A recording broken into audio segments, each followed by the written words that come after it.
asalaamaaleykum wa rahmatullah yéen ñi ñuy suivre ci seen sama xalaat ñu ngi leen di nuyu di leen ziar bu baax a baax di leen fàttali yéen a ngi seen programme fruit de la semaine njëriñu consommer tàndarma ci wér-gu-yaram. waaw sëñ Pape ñu ngi lay nuyu di la ziar. tàndarma nag Pape comme ni nga ko waxee dafa nekk garab goo xam ne parfois damay dox sax man di ci xalaat lu bëree bëri.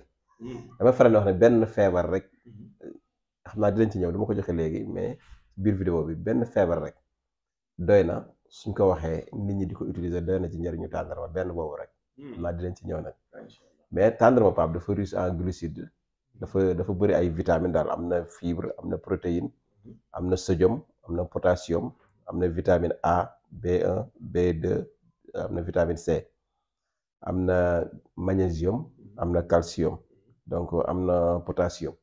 bi rek nee nañu pour 100 grammes de tàndarma exemple am na 560 milligrammes de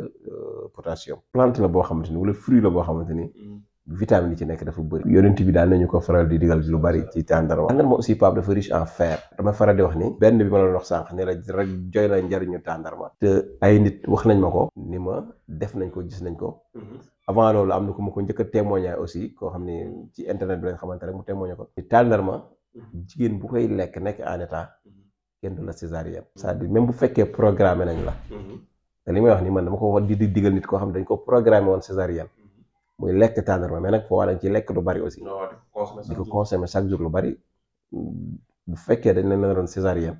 wala ngay am accouchement difficile soo jëlee tàndarma bi kenn du la césarienne kenn mën na laa bañ a césarienne bokk mais nag Sénégal nag da nga koy wax nit ki lekk ñaari yoon tàndarma ñetti yoon wala benn waaw naan waaw ñoom pour ñëw weddi la gën a zom ñëw lekk dégg ko bis bu ne lekk naa tàndarma te teewul césarienne nañ ko bu ñu la waxee benn doomu tàndarma bis taxul ñuy wax waaw kay waaw mi ngi noonu dañ ci lekk dañ koy consommer ok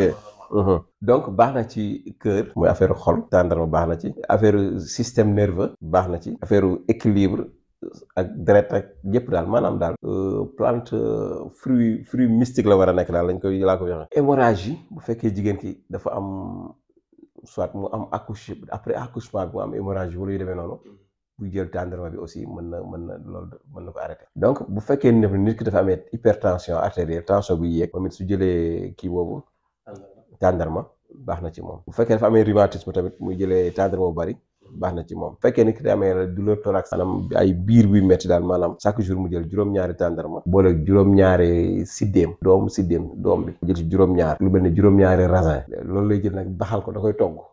maanaam su ko jëlee noonu tàndarma bi ak siddéem bi ak raisin bi daf koy togg ndox ci 1 litre d'eau ba mu pare mu di ko naan ndox bi rek lay naan bu boobaa léegi loolu bu ko jël nag en général day bu dee douleur thoracique day deñ léegi bu fekkee ku amee asthme la exemple moom bu jëlee benn tasse miel de dette xam nga nag ñun foofu la ñu tubaab bi rawee lem boo xam ne lemu tàndarma la moom boo koy jël quotidiennement mën na dem ba asthme boobu da koy dindi bu fekkee tamit ci wàllu ngóora impuissance sexuelle li ñuy wax la vitalité boo amee juróom-ñaari kii tàndarma en général boole ko ak nenu ginaar ordinaire quoi jaune bi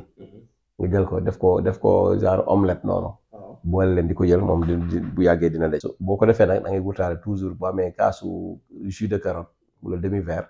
di ko naanaale donc moom mooy ànd ak traitement bi quoi bu fekkente ni tamit comme li ñu waxoon kii bi nu mu traité xooxu tàndarma ji moom boo ko jëlee aussi def ko comme café su la neexee comme ni ñu ko waxee woon sànq rek maanaam jël ko dëbb ko weer ko di ko utiliser comme café moom it baax na ci diabète di ko utiliser matin et soir man baax na ci kii comme café diabète baax na ci diabète nga xam dañoo am diabète di ko jël aussi mën a dem ba wàññi leen seen kii taux de glucose bi donc yooyu daal bokk na ci njariñ yi nga xamante ni kii tàndarma am na ko te des na yeneen ak yeneen yoo xam ni dañu bañ nit ñi jaxasoo mais mi ngi doon daal tàndarma njariñ kese la. jërëjëf professeur jërëjëf macha